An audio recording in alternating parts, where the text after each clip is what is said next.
So this is the final book I'm recording for today. And then in a few days, I've got a few more books to record as well before school holidays finish. And then I'll be back to one a week.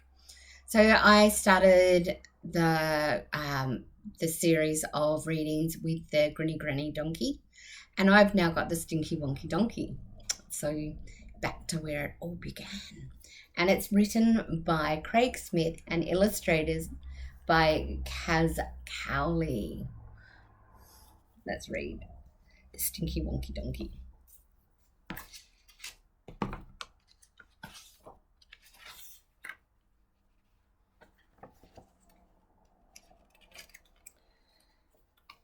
There was a young donkey, so cute and small, who loved every creature from tiny to tall. I love every animal.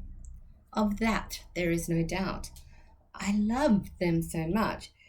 Dinky Donkey called out. That's all the creatures that Dinky Donkey likes. That's a lot of them.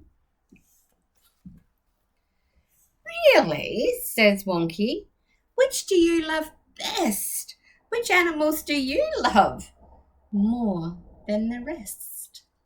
I don't really know, wee Dinky confessed.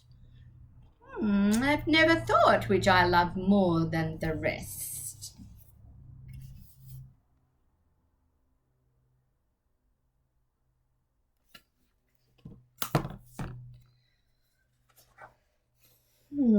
She heed and she hawed and she pondered for a while. She shook her wee mane, and then with a big smile, "Reindeer," she said, "and donkeys that bray, stampeding warthogs out of their way."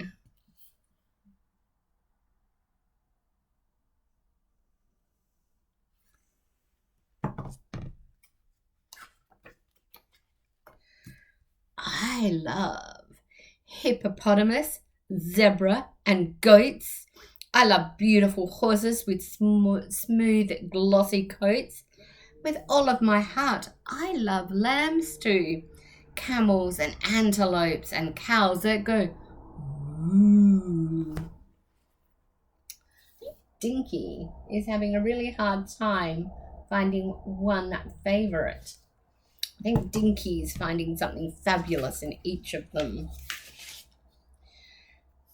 As Wonky listened, his face was deadpan. But he was devising an outrageous plan. Those animals you love so much, the reindeer, horses, camels, and such, they have one thing in common, and it's not their moves. Can you guess what it is? They all have hooves. The hooves.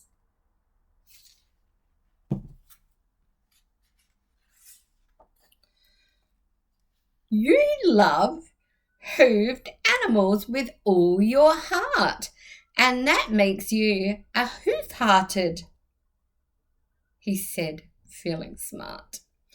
Hoof-hearted, without a doubt. I am hoof-hearted, Dinky called out.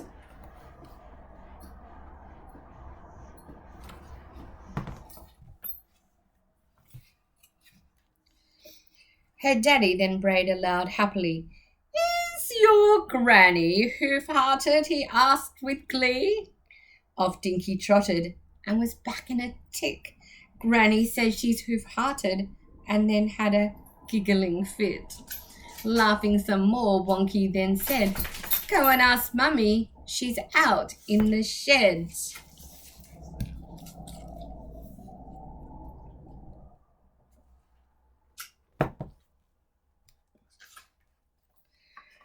Away Dinky ran, then back she darted. Yes, Daddy, she said, Mummy's also hoof-hearted. I'm glad she's admitted it, he said with a guffaw.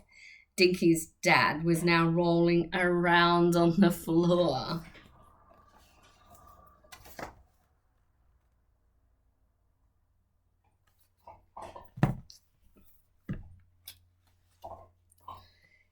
Then he slowly got up, saying, "Okay, no more." And he headed outside through the stable door. Catching him quickly before he departed, Dinky asked, "Daddy, are you hoof-hearted?"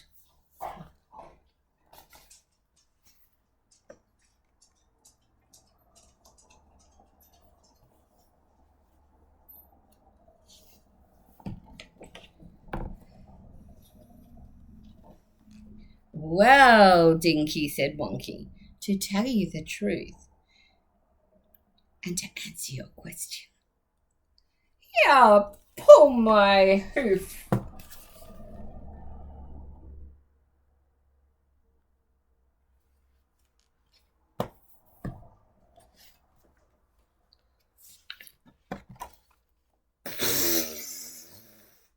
I think Dad was having a bit of a joke because he was now a stinky hoof-hearted donkey. And that is the story of the Stinky Wonky Donkey. And I really hope that you enjoyed the story. And if you want more like this, you can watch other books on my channel, or you can go to your local library and pick up some really good books for some great reading pleasure. Remember, as Dr. Seuss says, the more you read, the more you learn. And the more you learn, the more you grow. So keep on growing through books. See ya.